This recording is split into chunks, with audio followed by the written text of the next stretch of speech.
I feel like I've learned my lesson. I've learned my lesson. I've learned my lesson.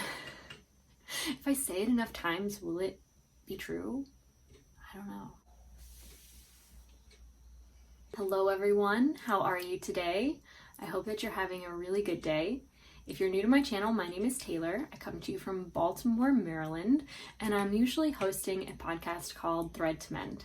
However, I am supplementing my channel with many short videos that might be helpful or inspiring to you in your knitting or spinning journey. So if you do enjoy this video or any of my content, don't forget to give it a thumbs up and subscribe to my channel, hitting the bell for future notifications. This video is a finished object failure, which I did not anticipate in the slightest. If you've watched any of my previous podcast episodes, you might have seen me feature the Oslo Hat. It is a design by Petite Knit, and it is one I highly recommend, especially if you are willing to knit a gauge swatch. I know that there is a rumor out there that no one needs to knit a swatch for a hat, but I want to share with you all my experience in making the mistake of not knitting a gauge swatch for a hat pattern and what outcome you might anticipate. I did have a false start to this project when I cast on the number of stitches for the adult size and thought that it was way too big. So I decided I would cast on the number of stitches for the child size and knit that size instead. Once I was about 75% finished with the project, I realized that once the brim was folded over, it fit way too tight on my forehead. It felt like it was pressing my face downward, and I didn't enjoy that sensation, so I ripped out the entire project and cast on again the adult size. And when I cast off the last few stitches and sewed the brim together, I thought that I still had a perfect finished object ready for you to feature in a video today. However, I decided I wanted to block this project, and once I did, it grew humongous, and I'm going to show it to you now.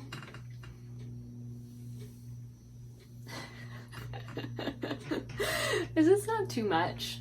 Brian said I should just cut holes into it and make it a face mask, but I know the quality and the value of this yarn, and I would never do such a thing. But I'm actually not doing it justice, because technically the brim is supposed to fold over like halfway, but because I blocked it flat in this manner, there's this fold here that I can't really get rid of. Also, I've just resigned myself to frog this project, so I just can't.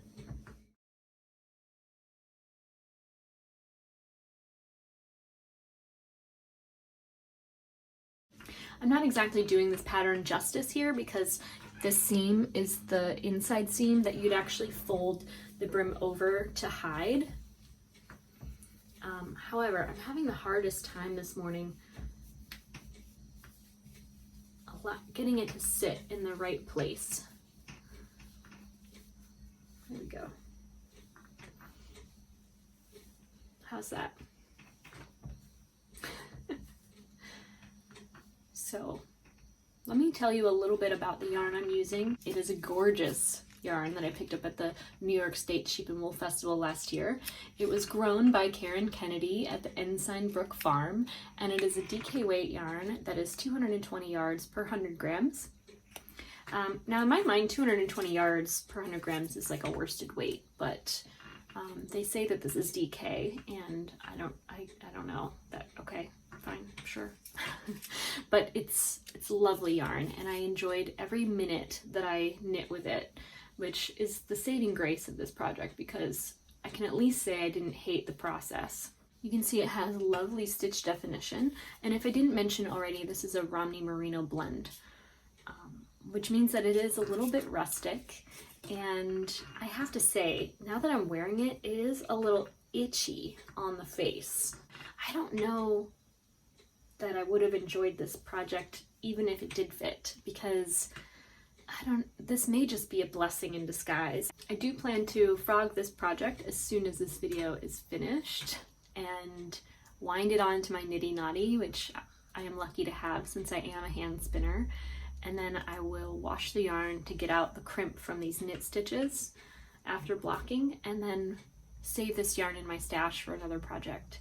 I'm really excited to figure out exactly what I'm going to do with it because it is a gorgeous yarn and one that I'm excited to work with. Because this yarn does have such gorgeous drape and it seems to grow, I think that I'll be knitting it into a shawl design because however it behaves once it's wet and then dried, it won't matter quite so much. So this plus the 80% of my second skein that's not worked into this project will hopefully become a shawl. I think that I might even cast it on out of excitement and enthusiasm because I felt really good about finishing this project. It felt like I cleared up some space on my needles to cast on something new, and I don't know, why not take a chance and just start a new shawl. I'm wondering if any of you have already knit the Oslo Hat pattern, if you found that your finished object was exactly what you anticipated. Let me know in a comment below if that's the case, and if you're planning to knit an Oslo Hat yourself, I hope that my sharing my experience with this pattern and the mistakes I made along the way are somehow helpful to you. I'm sure we all know that we should be knitting gauge swatches. However, I'm sure many of us out there still do not do it for one reason or another, and I feel like I've learned my lesson. I've learned my lesson. I've learned my lesson. If I say it enough times, will it be true? I don't know. I really wish that I had a finished object today, but I do anticipate knitting another Oslo hat in my future. I'll very likely choose a single skein of yarn from my stash to see if I can pull that off. I know that this pattern calls for maybe a little bit more yardage than one skein. However, this hat used only 20% of the second skein, and I feel like it really doesn't need to be this big. So if I can pull off a double brim hat out of one skein, I'm gonna try. And if you have done such, please let me know in a comment below. And that's my Oslo hat failure. Thanks for watching this video. If you want to follow me on social media, my name is Taylor E. Owen on Ravelry, Instagram, and Twitter. And let me know in a comment below if you've knit this hat pattern with success, with failure, if you're planning to knit it, if you find this at all helpful, and I'll see you in the comments. Take care. Bye-bye.